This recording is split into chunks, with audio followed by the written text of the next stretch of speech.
नमस्कार। धनु राशि पर एक नया विषय, मंगल का ट्रांजिट इसी सप्ताह मिथुन राशि में होने वाला है। अभी तक आपके अष्टम भाव पर, ये अष्टम भाव है, मृत्यु स्थान कहलाता है। पंचम भाव और 12th हाउस का लॉर्ड यहाँ बैठा हुआ था। इसका पदार्पण अब पुनर्वसु नक्षत्र के तीसरे चरण में 27 डिग्री का हो जाएगा। यहाँ पर ये एक नया बदलाव है और धनु के लिए इसके क्या मायने बैठते हैं और मैं आपको विस्तार से बताऊंगा। और भी ग्रहों की जो चर्चा, यानी कि बुधादित्य योग यहाँ पर बन रहा है और बनेगा 24 तारीख के बाद इफेक्टेड हो जाएगा, क्योंकि बुध यहाँ आएंगे और शनि आपके पराक्रम में है। ये 30 वर्ष के बाद एक नए मेहमान के तौर पर फिर आएंगे। अब इनकी विदाई का समय आ रहा है, लेकिन अब ये चतुर्थ भाव में आने के बाद आपके ऊपर शनि की ढैया और लोहे के पाए पर शनि होंगे। पिछले वीडियो में मैं बता चुका हूं, धनु को इस बात से घबराने की जरूरत नहीं है। नए नए समीकरण इस वर्ष बनेंगे। आपका बृहस्पति पूरे वर्ष यहां बैठने के बाद आपकी राशि को सुरक्षित, पल्लवित, पोषित, सिंचित, सुरक्षित, हर्षित और सुंदर सुंदर अलंकरण, मान सम्मान, समारोह में तरक्की, प्रॉपर्टी, संतान, जायदाद, सबके लिए शुभत्व प्रदान करने वाला है। तथा फिलहाल बात करते हैं कि जो चक्कर मैंने कई वीडियो में बताया, अष्टम भाव में चल रहे मंगल का जो दुष्प्रभाव था वो क्या था? अपमानजनक स्थिति से गुजरना, अपमान का भय, डर लगना, और ये हमेशा डर सताता है कि मेरा कोई अपमान ना हो जाए।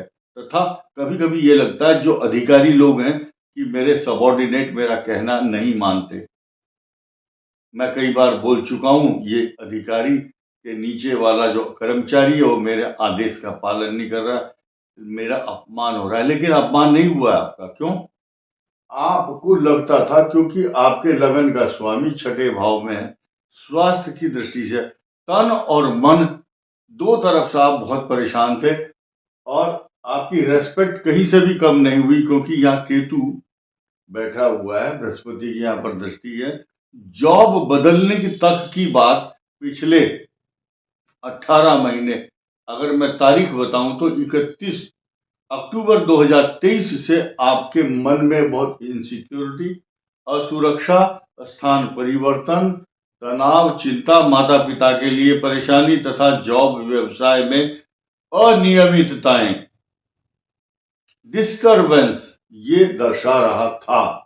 अब था शब्द इसलिए आ गया, इस संसार में दो ही चीज हैं, गा और था। जिंदगी भर याद रखना इस बात को, धनु राशि के जातक नहीं बल्कि पूरे संसार के हर व्यक्ति को ये बात जाननी है।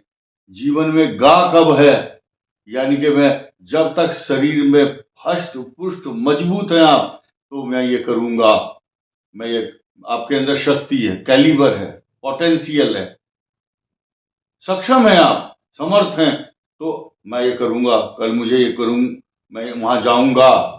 हर चीज में आपका गा होता है, गा, मैं ये करूंगा, मैं ये करूंगा, तो गा ही गा होता है। और जब आप सक्षम नहीं होते और टाइम बीत जाता है, तो फिर अपनी यादों को आप था में बदल देते हो। मैं ये करता था, मैंने वहां नौकरी की थी, मैंने ये बड़े काम किए थे, मैंने जमीन खरीदी थी और मैं बहुत बलवान था, मैं इतने आदमियों में बड़े बड़े काम करता था। पहले गा होता था और बाद में था हो जाता है। इसी को जीवन की गाथा बोलते हैं। ये गाथा है। गाथा शब्द कोई नया नहीं है, आप ही बनाते हैं और आपसे ही बनता है वो। तो अब ये जो है ना, अब था हो चुका है मंगल, लेकिन ये फिर आएगा, फिर गा हो जाएगा। ये क्यों? क्योंकि मंगल या मिथुन में आने से पुनः फिर 2 अप्रैल को इस राशि में फिर आएगा। उसके बाद फिर था हो जाएगा, और था होने के बाद फिर उसकी अलग पोजीशन बन जाएगी। मिथुन मिथुन, कर्क और सिंह, इन तीनों का संचरण संक्रमण इसी साल होना है और जल्दी जल्दी होना है। इसके अलावा दूसरा इतिहास समझिए कि बृहस्पति भी वृषभ, मिथुन और कर्क में एक ही वर्ष में अगले 6-7 महीनों में 3-3 राशियों को टच करने वाले हैं। ये खगोलीय घटना एक साधारण नहीं है, क्योंकि अतिचारी बृहस्पति अब इस वर्ष जो आ रहे हैं इसका अगले 8 वर्षों तक इम्पैक्ट पूरे विश्व के देशों पर पड़ने वाला है, तथा खगोलीय घटनाओं पर इसका गहरा संबंध होता है, क्योंकि बृहस्पति ग्रह ही ज्ञान है, बुद्धि है, धर्म है, धार्मिक उन्माद, धार्मिक पराकाष्ठा, धर्म को लेकर के विवाद भी बृहस्पति ही उसका कारण बनता है। और विना डिस्ट्रक्शन और कंस्ट्रक्शन 2 शब्द हैं, उसके पीछे मंगल और शनि का षडाष्टक योग होता है। फिलहाल मंगल आपको जहां आपके स्वास्थ्य तथा आपके राजनीतिक, सामाजिक, भौतिक, आर्थिक सभी चीजों से सरोकार था, अष्टम भाव में जो आपको व्याकुलता पैदा कर रहा था, अब उतरता हुआ जो मंगल है ये सावधानी के लिए आपको बोल रहा है। मंगल जब ये रेट्रोग्रेड मोशन से फिर रेट्रोग्रेड होता है दोबारा, ये खुद वक्री है और फिर वक्री स्थिति में इस स्थिति में आता है तो चोट लगवाता है। चोट से बचना है, चाहे हृदय पर चोट लगे, चाहे शारीरिक चोट, तो चोट तो देगा, बचना है आपने। अपने इष्ट देवता, आराध्य देवता, कुल देवता, पितृ देवता, हनुमान जी, गणेश जी, जिन जिन देवताओं के प्रति आपकी श्रद्धा भक्ति पहले से ही जमी हुई है, उस श्रद्धा और भक्ति से अडिग नहीं होना है। हम आपको अपना ग्राहक नहीं बनाना चाहते कि तुम हमारे ग्राहक बनो, हमारा मंत्र लो। आप जो मंत्र जप रहे हैं उसको जपो, लेकिन शुद्ध भाव से, सात्विक भाव से। बहुत से लोग बोले मैं तो सिर्फ मंगलवार को वेजिटेरियन होता हूं, बाकी दिन तो बस खा लेते हैं हम लोग। जब साधना और भक्ति के मार्ग में आप आगे तो सात्विक तो होना ही पड़ेगा। एक म्यान में 2 तलवार नहीं रह सकती। आपके पेट में मरे हुए जानवर के अंश हैं और आप सोचते हैं हम हनुमान जी की भक्ति कर लें खुश हो जाएंगे। How is it possible? No.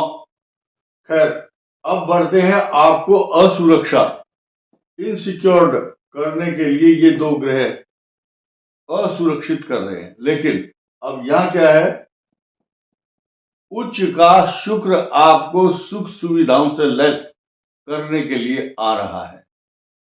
27 जनवरी को आ जाएंगे। 27 जनवरी को आने के बाद आपकी सुख सुविधाएं, मान सम्मान, तरक्की, पैसा, जायदाद, प्रॉपर्टी, अच्छी अच्छी बेडशीट, सुख के साधन तथा अपनी परिवार में एक बहुत बड़ी खुशियों का माहौल उत्पन्न करने वाला ग्रह आ रहा है।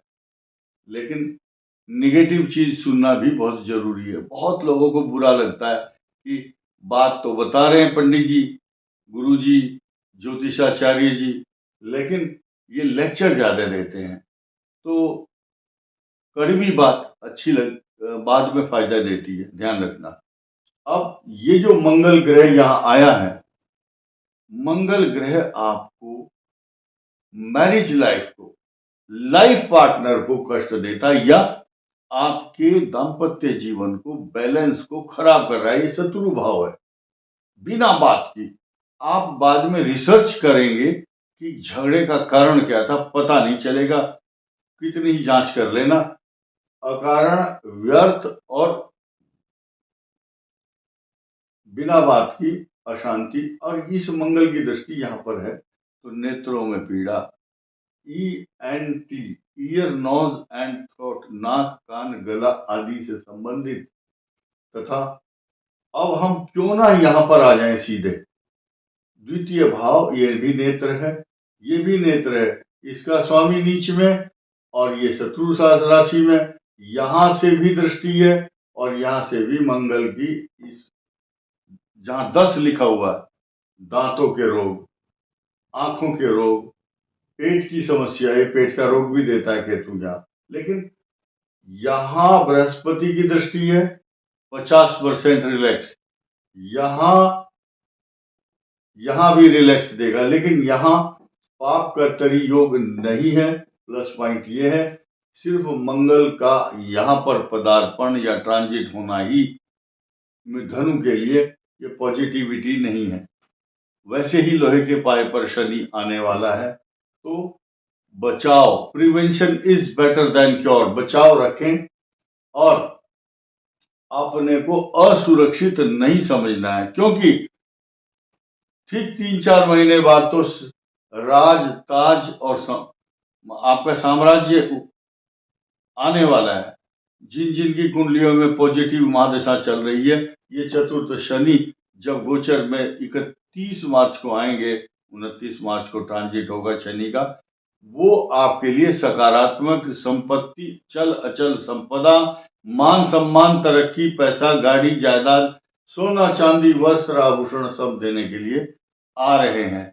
आपको ऐसी स्थिति में धनु राशि वालों को पुखराज रत्न धारण करने से उनकी आर्गुमेंट पावर बढ़ती है, इनसिक्योरिटी खत्म होती है, आपकी बोलने चालने की कला बढ़ती है तथा कार्यों में प्रगति होती है, प्रतिभा का विकास होता है, व्यक्तित्व में निखार आता है तथा आपकी जो पर्सनालिटी है वो डायनेमिक पर्सनालिटी हो जाती है। बोलने चालने की कला, जो चुपचाप बैठे हैं, जो मार्केटिंग कर रहे हैं, जिनका पब्लिक डीलिंग का काम है,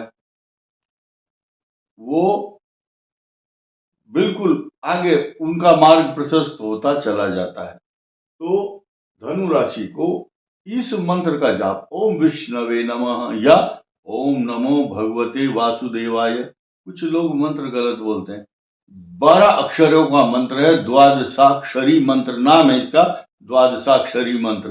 ध्यान से देखिए, ओम नमो भगवते वासुदेवाय, ये 12 अक्षर गिन लो। लेकिन कुछ ऐसे अनाड़ी लोग हैं, कुछ मैंने देखा है, बहुत ऐसे दूरदर्शन पर, टेलीविजन पर, बड़े बड़े चैनलों पर बैठे हुए हैं वहां पर, और वो बोलते हैं कि मंत्र बोलो ओम नमो भगवते वासुदेवाय, फिर लास्ट में बोलते हैं नमः। कैसी मूर्खतापूर्ण भ्रामक तथ्य इस संसार में फैला रहे हैं। तो प्लीज, अगर कोई ऐसा टीवी चैनल वाला मेरी बात सुन रहा है तो कृपया इस प्रकार की बातें, पब्लिक को गलत मार्ग पर भ्रामक बातों को ना फैलाएं। इस वीडियो में इतना ही। धन्यवाद, नमस्कार।